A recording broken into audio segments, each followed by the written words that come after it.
Hello and welcome to Beyond the Deal, the show where we go deeper than the numbers and we talk about all the tips and tricks that lead to success in life and business. Now, today on the show, my guest is Brian Dorchevich. I think I said that right. He is an immigrant from Serbia who came here to live out the American dream. He used to be a VA making just $4 an hour, but now in America, he actually leads a team of over 20 as an SEO expert. So we get into a very interesting conversation today. We go on a lot of interesting tangents. We talk about AI, we talk about manifestations, we talk about all those kind of little ethereal things that can really make a difference in the life of a successful entrepreneur. So without further ado, let's get into the show.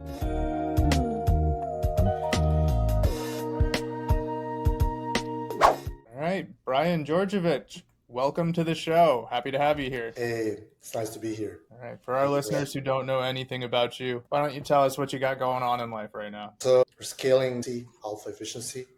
Have a team of 20 people supporting me and a roster of our clients. We work with local-based businesses, so attorneys, med spas, landscape design companies, things like that. Anyone who's looking to be at the top of Google, and we predictably, every time we hop on a client relationship, we get them in the top of the maps, oftentimes organically as well. So it allows people to shine at the bottom of the funnel when people are searching for their business. So you go straight to the chase, where people are interacting with your brand in the moment when they're making a purchasing decision, which is probably the most important thing. That's like the magic of Google. And just been doing that for 15 years. It's like the SEO has been my bread and butter my entire life.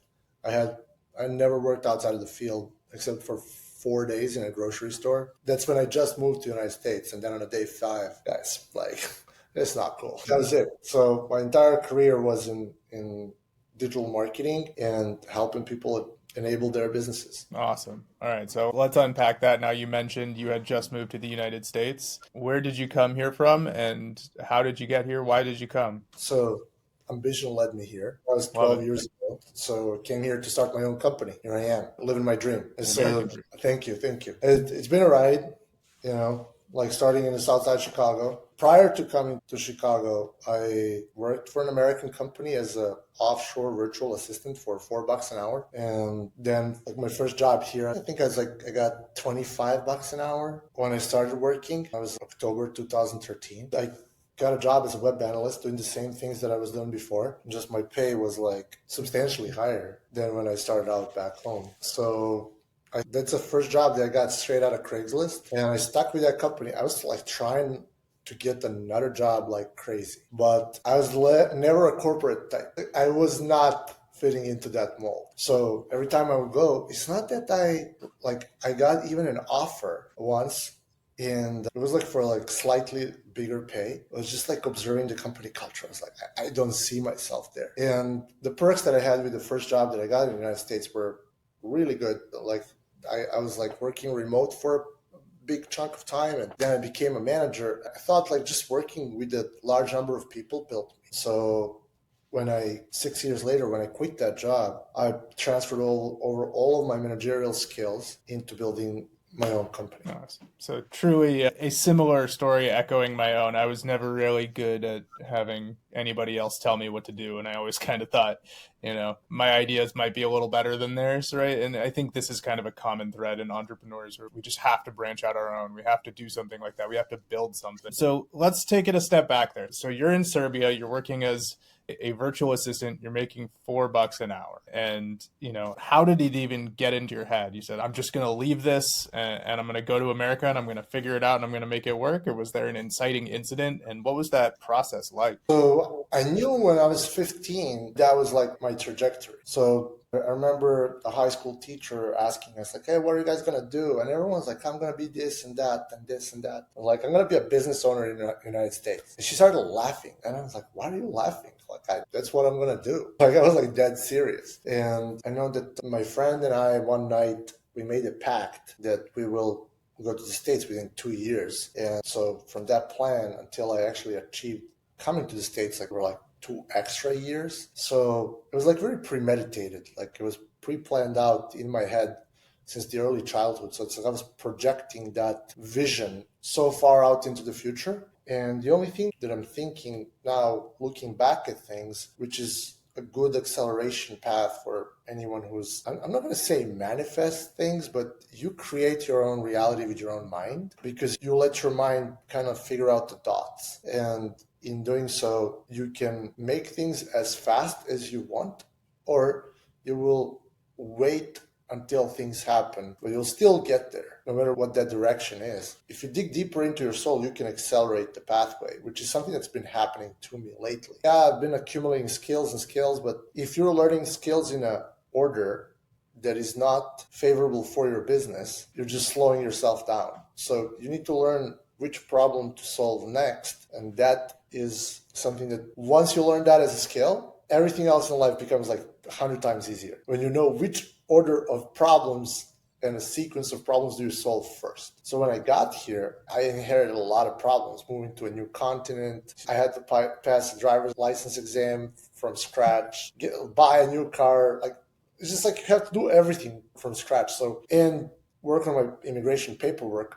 So like, it wasn't a time to start a business.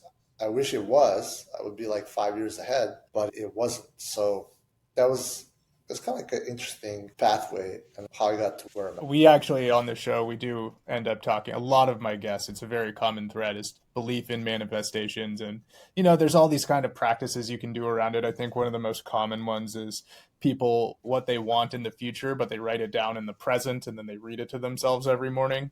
Are you employing any of these kind of tactics still to this day, or you just had such a strong belief in where you were going to end up that you just made it happen? I visualize, I plan things out in my mind. I don't necessarily write things down on the paper. But the thing is, the beliefs that you have in the moment of how long certain things will take, once you unlearn the social layer of conditioning, how fast things can move, once you unlearn that, at that moment, you can like just accelerate a lot. So I'm not thinking in terms of the manifestation, but I do believe that there's like a rift between your thoughts and words and other people around you and how they're picking up your internal energy. So if you manage to rise up your energy and that you have an ultimate belief in yourself, other people around you feel it. There's no doubt in their mind. They know when they see a man that's on a warpath, they just know. And that's what's opening the doors. Like, because if you're telling your story over and over again, people pick up on that story and they help you.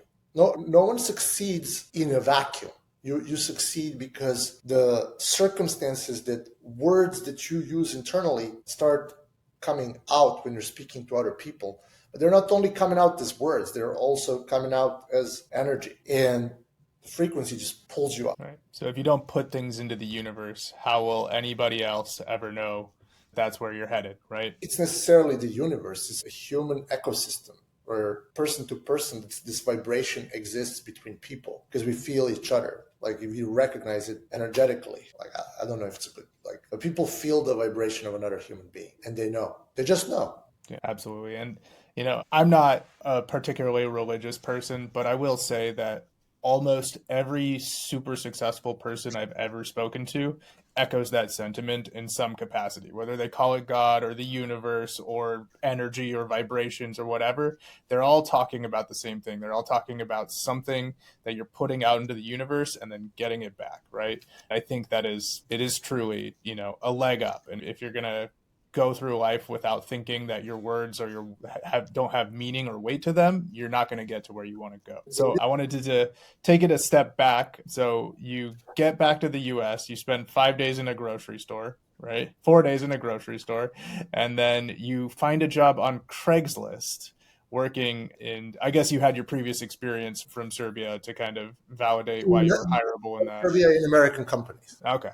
In American companies. So you get a job on Craigslist working in SEO and you never look back, right? So 6 years I was with that job. Yeah. Did have some like extra side gigs during that time and doing like a lot of side hustling, just building websites for people, helping people out along the way. But that was like a main job. So I made like decent money. Hey, really quick. I hope you're enjoying this episode. I just wanted to stop for a second and thank our sponsor, which is me.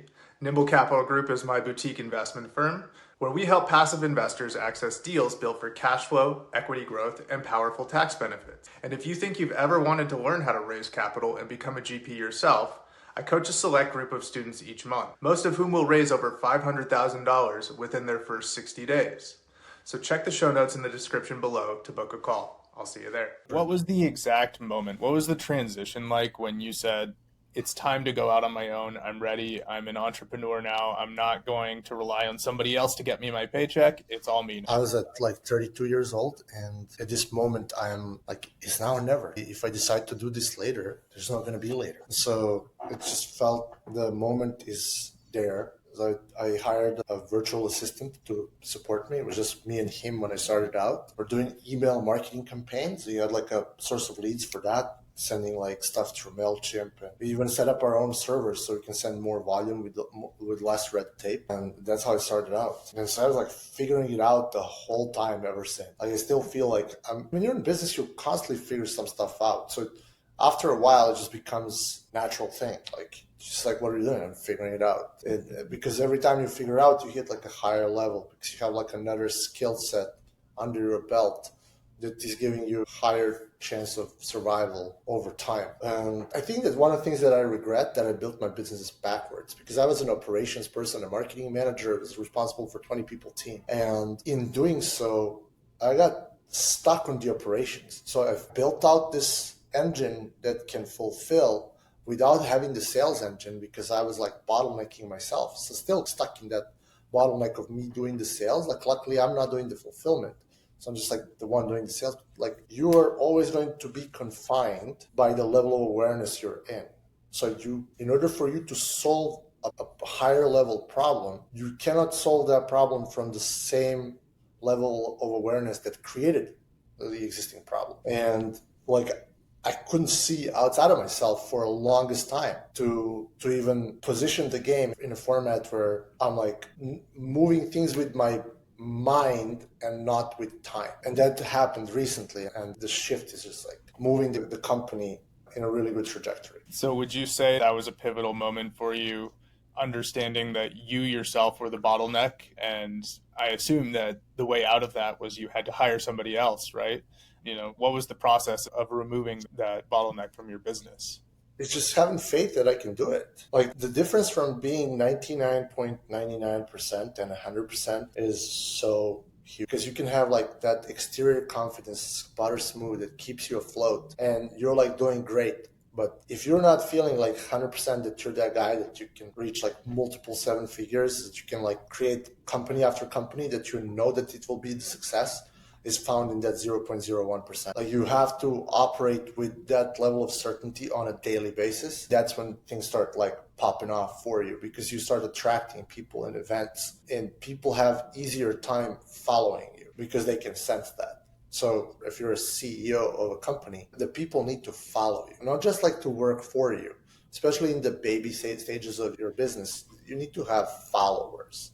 Like Jesus had his 12 guys. You need to have 20, right? Not all of them are followers, but there's a substantial amount of people that, are letting me lead them. And that's a beautiful thing, because when you have multiple people supporting you and supporting the business, you can actually get your time back, that you can get the vantage point from which you can see what's going on.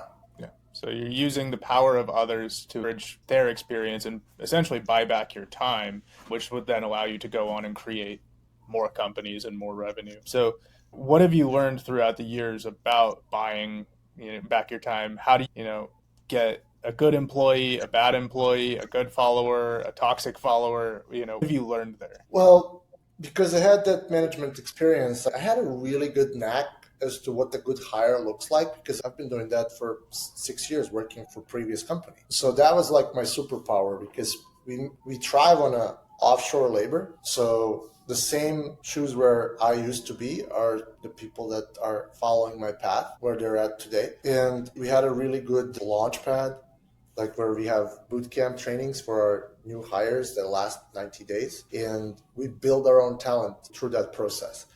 Because one of the things that we noticed hiring people in US was the fact that you get a person that comes in with an, let's say, Northwestern degree, and they come in with a lot of entitlement. And I mean, a lot of entitlement. And you pay for their degree, but you get a lot of grief following that degree, because they constantly want to introduce new ideas, and the degree is giving them this inflated sense of self that they know something, and it eradicates humility, which is needed because everything that's in the digital world is more nuanced and requires people that are thinking on their feet. And education oftentimes gets into the way of that. Yeah. So this inflated sense of self is sabotaging them from learning things that they need to approach with the open mind. And seeing that, we were hiring people that didn't have as fancy of a background because they were able to follow orders a little bit more clearly. And in doing so, they would learn more and would get the opportunity versus someone who would come in with a lot of faux. Yeah. I mean, it makes total sense to me. I've been through that system myself. I graduated from a 4-year university, got my piece of paper, and then I mistakenly thought that it would be just so easy to get a job on the other side of that. And what I found was that all these people said, you don't have any experience. Why would I hire you? Right? So you couldn't be more right about that. And I personally am curious about the future of higher education in this country, because I think people are really waking up to it right now that so many jobs particularly are going to be replaceable by AI in the very near future. I have a really big U-turn on that one. I think what the AI is doing right now, it's allowing a lot of stupid people to show how stupid they are much, much faster, because they know AI is accentuating, puts a big spotlight on everyone who's not paying attention. So you can see this lack of attention in these M dashes. And every time I see an M dash in somebody's advertising material, I go contact that person like, hey, do you want to have someone that actually pays attention to your ads or someone that clicks 2 buttons? Mm-hmm. So it's putting into the spotlight how little do people pay attention. And I think it will be more and more visible in the future, because AI is still going to make these mistakes. There's just no way about it. And just because you can have a coffee in the morning and you will go through your tasks faster, but if you're doing the wrong thing, you're just wasting, you're going backwards. You're not even going in the right direction, you're going backwards. So the AI, I think that a small percentage, 5 to 10% of the people that are using it, which is not a lot of people, are actually going to advance with it. If you're using it more as a pattern recognition engine to help you figure out what are the parallels of the data set that you're looking at, and not so much so, you can ask it to do really great rewrites, for example, or fix your grammar or stuff like that. But to come up with the original thought that still sits in the human side, and all the basic content, even in SEO, for example, all of that's dying out because people don't need as much content. They can, if they have a know-how and they know through which prism to observe the problem, the AI can return so specific answers. But then at the end, from the other side, it hallucinates the metric. It just spits out stuff that's not true. Well, it's about the quality of the inputs, right? So that you're only going to get as good of an output as you can actually give it information to begin with. Even when you do ask it the right questions, AI spits back hallucinations. It's very famous for that. And I think, because I prompt 2 hours a day, I would say, give or take. And what I'm seeing is 15% of the time, maybe 20% of the time, I get complete falsehoods returned back to me. Yeah. That's massive. So you need somebody who's really paying attention. And this is probably a good a segue of any is to ask you, so here you are running an SEO shop with 20 plus people working under you, and you say you're having massive success with local businesses and getting them to perform better. What is your secret sauce? What are you doing differently right now that's sort of causing your success? So one of the things that's keeping us afloat is that we have human writers. Even with the AI, we have human-made content. And I was one of those people that this is too easy. Google's going to catch up on this. And it took 2 years for me to be right, which is not a long time in the SEO game. And in these 2 years now, Google's finally going through a crackdown on all the AI content because they need some good content for people who actually want to do a Google search. So right. Even though there's AI overviews and simplification of the results that are being returned through the AI overview, people still need good content. And Google doesn't need regurgitated AI slop that delivered to their users. So And it's not just Google, it's also YouTube, it's also LinkedIn, it's also Meta. Everyone's like trying to get back to the quality that we used to have prior to AI generative writers, yeah. coming into the scene.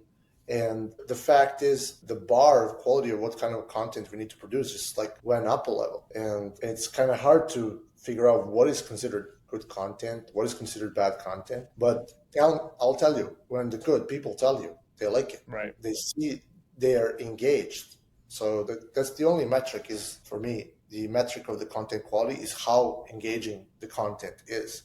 Do you keep the reader glued to the screen? Like if you're delivering a piece of information that is in somebody's sphere of interest, they will consume it because they're interested in that topic. And if you're just delivering him the AI slop that you half read and half-ass prompted, that's not going to cut it. Yeah, well, so I love that you brought this up because this is a problem that's near and dear to my heart. As you know, both of us are two people with relatively sizable followings on LinkedIn. And, you know, I'm guilty of this myself. And when I look at the modern LinkedIn landscape nowadays, it's, you know, a prompt or a post that was written by AI. And the person didn't actually post it themselves. They had, you know, a VA post it. And then the VAs are going around to different posts and they're all commenting on posts and their comments are written by ChatGPT, you know? And so, I mean, you know, and so nothing that you see on LinkedIn anymore is like really truly valuable because I can read a post within a second and I can know whether AI wrote it. It's just the tone of voice and the way that it's structured and all about, I know immediately. So where do you see, is there a reckoning here? Is there, you know, sometimes people have high engagement, sometimes people have a bunch of VAs commenting on their stuff. Where do you see things going here? I think that the algorithm will figure out based on the human inputs. It got really competitive. Let's be honest that I'm seeing AI generated content that I can't tell that it's an AI generated content, but those are the people that knew how to write before the AI came around. So the problem that I'm seeing is how will these people that don't know how to write or create content, how will they learn to create content that is good? That's like my question, because like, even with the AI, like seeing like these bullet points that are like way too engineered and they don't look nice. So how do you, like, no one writes that way. Why, like, you're giving a dead giveaway that your content piece is written by AI with your emojis and weird spelling. It's always the emojis. That's like a lower level. There's like a higher level of people that are using AI a slightly bit better, but you can still tell they're using AI and they're not putting in any thought. Like, it's just like, get it out there. I don't know. I think that people are going to get tuned into the accounts that are actually giving them value because they will tune out everything. The banner blindness is going to be blindness because once I see it, I already skip it and I'm on the next thing. So users are going to smarten up. When you get saturated with a pattern over time, it will just get shut down by the community itself. Like, people are just going to be like, I don't want to read this crap. Yeah, no, I mean, it makes total sense to me. I struggle with the modern LinkedIn environment and truly finding any content that I actually find valuable. And then it's, you know, why is anybody doing any of this, right? They want to get engagement from the algorithm. They want to get more people to see their posts. But at the end of the day, what? We're trying to be influencers. We're all trying to get clients, right? We're trying to gain business from this. And so I don't personally, you know, find LinkedIn to be that valuable of a tool for gaining clients, but it's probably very different in your industry. You don't think? Like, are you talking about real estate or what kind of a client? Yeah, so my client base would be investors. And so, you know, maybe they see my posts, maybe probably 99% of the time when I'm speaking to an investor, the reason that I want to have so much posting on Instagram and LinkedIn is because when they go to my page, I want them to see that I've been active, that I've posted a lot of stuff. They may never comment. They may never let me know that they saw it, but it shows, you know, it backs up the validity of everything that I say to them when I actually speak to them. And so that's the value for me. Yeah, I think that in the matrix of the client acquisition, LinkedIn has been playing a really good role, and it's becoming more of a pivotal role. Because I get a decent amount of visibility on LinkedIn, and it did get me clients over time. So I think it's a valid network too. And networking is much better on LinkedIn than, say, Twitter, which also have like a following over there. But the visibility is more predictable. It's nicer. Like, the people are nicer than on Twitter. As much as I'm a Twitter guy, like I'm going to say the people that I've met on LinkedIn nothing but amazing. Like the LinkedIn community, as much as we're like talking about the AI being very present in the comments, in the content, the LinkedIn community has one of the smartest people I've seen concentrated in one place. So man, I'm very surprised because I became like way more active in the last year compared to previous years where I would just like get like a content piece rewritten, reformatted with my graphic design team and publish stuff on autopilot. Now it's much more focused and I got a nice sense of the audience that I existingly. Yeah. All right. Well, I'm glad to hear it. Now, we are getting to the end of the episode, and at the very end of the episode, I always ask our guests one question. So you, as a entrepreneur, as a team leader of 20 plus people, as an immigrant to America in these modern times, what are you doing to stay sane? How do you balance stress and health and all the things that it requires to be an entrepreneur? Magnesium in the night to get better sleep hacking with a little bit of melatonin, microdosing. I think that the dosages that you get at the Walgreens or wherever you can buy them, they're like 120%, no, like 1,000% larger than they should be. You should take like less than a milligram only when you need it to kind of like adjust the cycle. Hitting the gym, meal prepping, those are the things that I keep my focus on.